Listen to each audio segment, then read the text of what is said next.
Today we're going to be covering how to activate and set up your Humanity account. You're going to be getting an email from humanity.com. The email is going to look like this, and to start the activation process, you're going to click on the green Activate Your Humanity Account button. If that activation button is not working, you're going to copy this link and open it with your browser in a new tab. So we're going to go ahead and click on Activate Your Humanity Account. And you're going to see this window pop up, and you're going to click Let's Get Started. The first thing it's going to ask you is to add or verify basic information: first name, last name, username, email, and you're going to set up your password. For username, I suggest using your MyID username, and then your email is going to need to be a UGA email. This is Gmail because this is a test account. And then you're going to set your password. And once you're done with that, you're going to click Continue. This is just stating thank you for completing the process with me, and covers that there is a mobile app and they do have 24-hour support. And now we're going to click Continue. This is the dashboard view. So right here you can see shared files, your upcoming shifts, annual anniversaries, and message wall. You can manage these widgets from right here and only turn on what you want to see. So for instance, if you only wanted to see the message wall in your upcoming shifts, you would make sure that message wall and upcoming shifts were the only thing turned on, and you would hit save. And now it's been updated. You will get a notification up here to send a confirmation email, and once you have that email, you can confirm your email address and this will go away. Next on the dashboard is the message inbox. Once you click on this, this will take you to the in-app Humanity messaging system. So if you get a message from a manager or scheduler, it would show up here and you would be able to reply to it. But the dashboard is the only place you can access the message inbox. Next, you're going to see a Set Availability button over here, and we will go ahead and cover how to set availability. So you can click on Set Availability, and it's going to load a calendar like this. Make sure you are on the week that you're trying to set your availability for. So if I was trying to set my availability for next week, I would come to the calendar and click the 7th through the 13th. The important thing to note about Humanity is that you are actually setting your unavailability in Humanity. If you don't do anything with your availability, Humanity reads this as that you are available all the time. So when you're setting these times, remember that you are setting the times that you cannot work.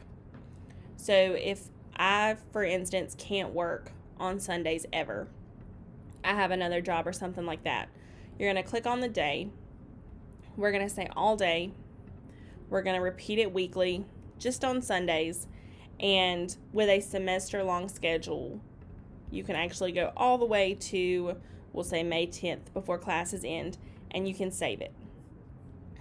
And now it's there, and it's all the way through May. And it will say pending until a manager or a scheduler goes in and approves your availability. So now let's say on Monday, I have class from 8 a.m. to 10 a.m. and I don't want to work before that. So I'm going to say that I'm unavailable until 10 a.m. This happens every Monday, Wednesday, Friday. That's when I have this class. We're going to go ahead and extend that out to May 10th, and we're going to save it. So that is how you go about setting your unavailability. If you ever need to change your availability, let's say on the 24th of February, I actually have a test and I'm not going to be available until 1 p.m. that day. You're going to click on your unavailability slot and you're going to click the trash can symbol, and you're going to hit delete this slot only. Delete this and all future slots would be if your schedule completely changed and the 12 a.m. to 10 a.m. unavailable time will no longer work for you at all. Once you delete that, Now you can go back and add your updated availability for this day, taking into consideration your test. We're going to do it does not repeat because this is a one-time situation, and we're going to save it. And that is how you set your unavailability in Humanity. We're going to go back to the dashboard. You can also access availability on this tab at the top. It takes you to the same screen that the Set Availability button on the dashboard took us to earlier. Our next topic to cover is the Shift Planning tab. This is where you will see your schedule once a schedule has been published for you. So there are different views. We have the day view. You can come and select what day you want to look at. There is a week view, a 2-week view, and a 4-week view. There are also different ways to see your schedule. So you have the employee view, the visual view, which is more of like an hourly calendar view, and then you have a list view, which is your shifts in chronological order Sunday through Saturday. The Reports tab and the Leave tab you do not have to worry about. You will not be using. Our next topic to cover is Settings. So you're going to click the profile picture up here, click the drop down arrow, and go to Settings. You want to make sure that on your profile, all you should see is your first name, your last name, and your email, and your username. The privacy settings right here, it can allow employees to see email or phone number. If you uncheck this, only a manager would be able to see your email or phone number. You want to make sure that all these other fields are empty. And next, we're going to go to notifications.